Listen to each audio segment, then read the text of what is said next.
अस्सलाम वालेकुम, मेरा नाम हमज़ा हफ़ीज़ है। मैं एक मेडिकल स्टूडेंट हूँ। आज की वीडियो उन पेशेंट्स के लिए जो बार बार फ्लू, सर्दी, खांसी या बुखार से परेशान रहते हैं। अक्सर लोग ये सोचते हैं कि फ़्लू सिर्फ एक आम इन्फेक्शन है जो कि अपने आप ठीक हो जाएगा, लेकिन कभी कभी ये सीरियस भी हो सकता है।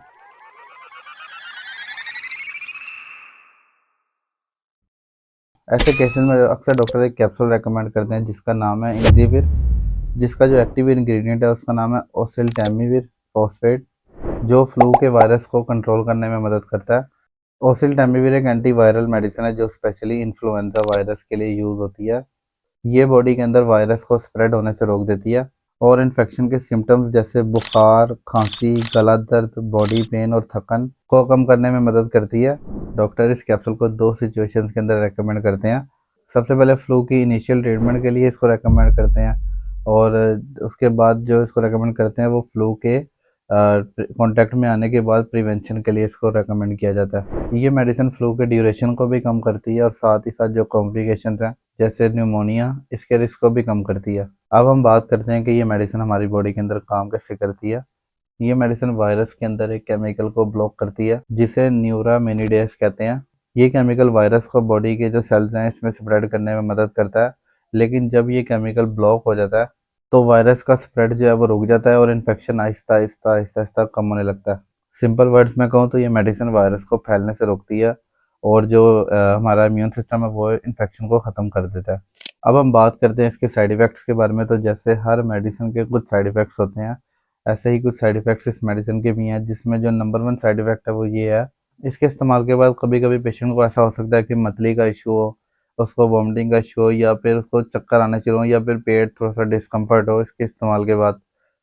या फिर कभी किसी पेशेंट को ऐसा हो सकता है कि उसको हेडेक का प्रॉब्लम हो सकता है इसके इस्तेमाल के बाद, सिर दर्द महसूस हो सकता है। रेयरली केसेस के अंदर ऐसा हो सकता है कि इसके इस्तेमाल के बाद कोई एलर्जिक रिएक्शन आपको देखने को मिल जाए। लेकिन अगर कोई भी इन्फेक्शन इस मेडिसिन के इस्तेमाल के बाद आपको देखने को मिले तो आपका काम है कि आपने सबसे पहले अपने डॉक्टर को बताना है, ताकि वो इसका कोई ना कोई हल निकाले।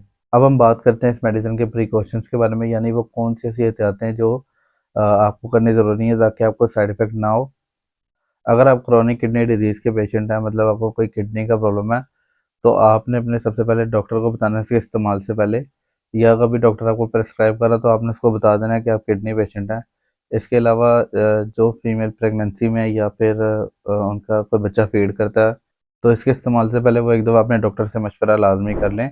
या फिर अगर आप कोई ब्लड थिनर या एंटीवायरल मेडिसिन पहले से इस्तेमाल कर रहे हैं, तो इसके इस्तेमाल से पहले एक दफ़ा अपने डॉक्टर से मशवरा लाजमी कर लेना, ताकि कोई भी साइड इफ़ेक्ट ना हो आपको।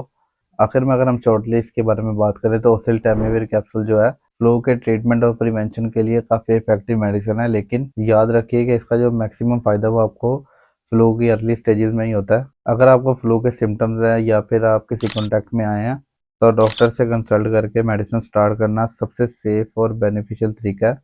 इसके प्रॉपर यूज़ से आप अपने सिम्टम्स को जल्दी से जल्दी कम कर सकते हैं। तो अगर आपने ये वीडियो पूरी देखी है तो आपको समझ आया होगा कि ये मेडिसिन क्या है और ये किस तरह काम करती है। वीडियो अच्छी लगी हो तो चैनल को सब्सक्राइब लाजमी कीजिएगा। अल्लाह हाफिज़।